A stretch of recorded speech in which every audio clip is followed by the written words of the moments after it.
Respect it, I mean, we network across the globe, cause it's a global market in case you didn't know. And since we all about information flow, let me be the first one to welcome you to Tech Zone with Paul Amadeus Lane. Let's talk tech, cause technology changing the game. It's all good in the hood, it's everywhere. Now let's get to the show, cause we live on air, yeah. Well, this is our third and final segment of the Tech Zone, and we are going to end it on a high note. When it comes to my career in broadcasting, I've had some notable interviews. One of them comes to mind is Dr. Maya Angelou, when I interviewed her. Also enjoyed interviewing George Duke, jazz legend, Jeff Lorber. My next guest, I'm telling you, I have been looking forward to interviewing him for many, many years. I love his style, but I also love his message too. It seems that in his career, he has taken on the calling of bringing ones to justice. And I'm so happy to have him join me on the Tech Zone. I'm talking about Emmy Award winning journalist Chris Hansen. Chris, welcome to the show. How are you, my friend? I'm good. Thanks for having me. How are you doing? Chris, I am doing fantastic. So, Excellent. Chris, I'm loving Crime Watch Daily. And so am I. It's a great team. And it is. We're rocking and rolling. Yeah, and speaking of the team, what all goes into just producing the show and making sure that the objective is achieved, and that's bringing one to justice? Well, we're talking about a 5-day-a-week, hour-long show, and it takes really dedicated correspondents who are willing to get on planes every day. We have a wonderful editorial staff and executive producers, and it's a lot of work. I try to not only host the show, but be involved editorially to go out and do stories. We obviously have the Hansen versus Predator signature investigation as part of Crime Watch Daily now, so we're going to continue to do that and trying to do some of the signature hidden camera enterprise investigative stories, as well as, the day-to-day crime, the murder mysteries, the investigations that we're known for. Chris, there's a number of things that I admire about you, but one of them is when you bring ones to justice.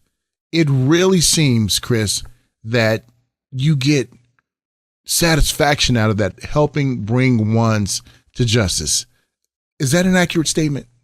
It's funny because when I was about 14, I lived about a mile and a half from the restaurant where Jimmy Hoffa was last seen and believed to have been kidnapped.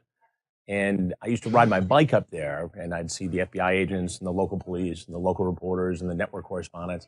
And the whole story, the investigation, the process of it all, and covering it, fascinated me. And so when I went off to college, I signed up for the college radio news station on the very first day, and it all started there. Chris, let's talk about technology and bringing ones to justice. 20 years ago, we didn't have social media, but we had other things. Do you think that social media has played a part? Well, even in just the last few years, imagine when we did the initial Predator investigations, we merely had decoys on chat rooms for AOL and Yahoo. Well, today, the entire social media landscape has changed. You've got Badu and Kik and Whisper and countless social platforms where kids are communicating, where they can become targets of adults. And at the same time, I should tell parents, limit the time your kids are on the computer. Well, this is the computer now, and they have it 24/7. So even in the last 4 or 5 years, things have changed. I mean, it's hard to keep up with it all. And in terms of investigating crimes and going after criminals, I mean, obviously we have access to databases and hidden camera technology and a lot of things we didn't have 5, 6 years ago. So that's very helpful for us. Chris, in the technological age in which we live in, we didn't have social media 20 years ago. Do you think technology is playing a part when it comes to bringing ones to justice? What is your take on that? Well, when you see these scams take place where, for instance, a woman went to a modeling website and she legitimately was trying to, get a job. And it ended up that these guys were not legit. And she got into big trouble because of it. So we were able to, trace back using our technology because of the technology that, she was using to try to get this job as a model. And it was, really a harrowing tale. Chris, looking at technology and also social media, is there a particular case where technology or even social media came into play to help bring ones to justice and maybe even help solve a case. Absolutely. We can do incredible data mining and find out, a lot about a person through public records. I mean, we were working on a case the other day where a guy, it appears, was, wrongly convicted and jailed for 17 years. Well, we can go online and find all kinds of information about the case, about who really committed the crime.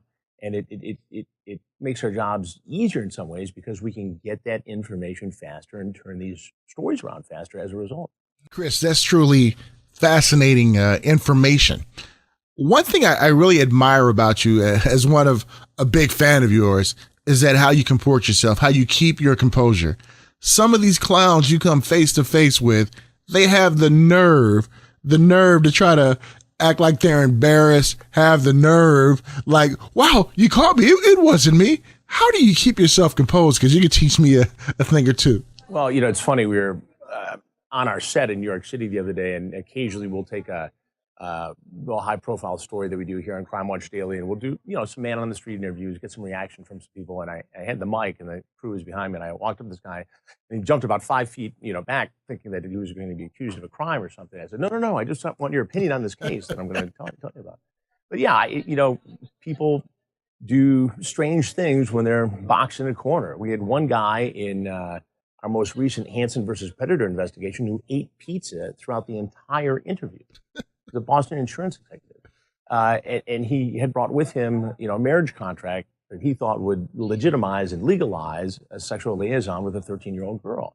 And you just can't make this stuff up. And you guys are trying to lie their way out of it. And I've got the transcripts right here. These are your words. This isn't a mistake. And you're in a tough spot. But, in several cases, they'll try to lie their way out of it. One feature of the show that I really find informative and beneficial is your YouTube channel. Maybe ones haven't caught the first episodes of Crime Watch Daily, but they can go on the YouTube channel. They can catch up.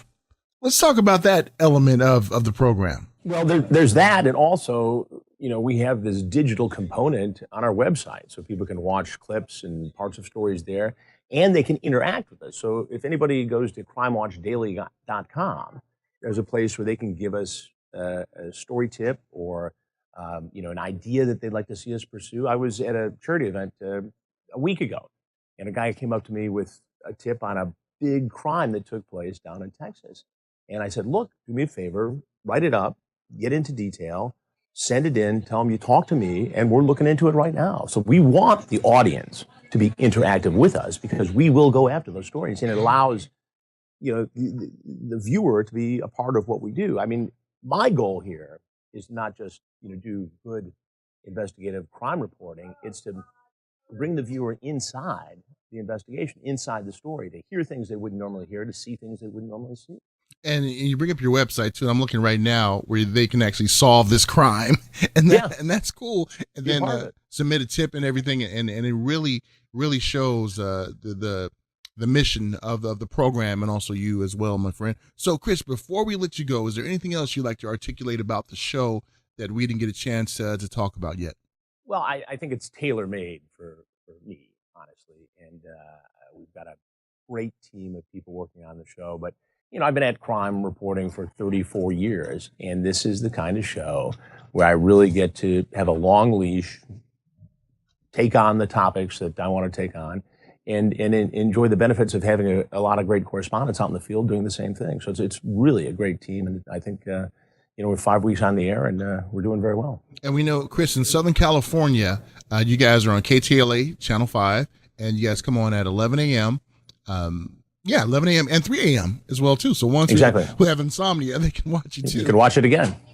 Absolutely. So again, let's give out that website, and let's get people out to that site so they can help out. CrimeWatchDaily.com, and you can get the latest breaking crime news there. You can give us a story tip if you want, and view clips of the show that day. Awesome, Chris. It's been awesome talking to you, and keep up the great work, and you're always welcome back on our show because we love to see how technology is helping ones out there and also bringing ones to justice. Anything we can do to help out, please always reach out to us, my friend. Well, I appreciate it. Thanks for having me on. That was the great Chris Hansen joining me on the Tech Zone. Sean, Sean, can you believe that? Give me a virtual high five, dude. Yeah, Chris Hansen. And loving the new show. We'll definitely have Chris back on again, see what we can do in the tech zone to help out to bring ones to justice as well, too, because like I said, technology is changing the game. It's here to stay. It's not going anywhere. So thank you all so much for joining me on this edition of the Tech Zone.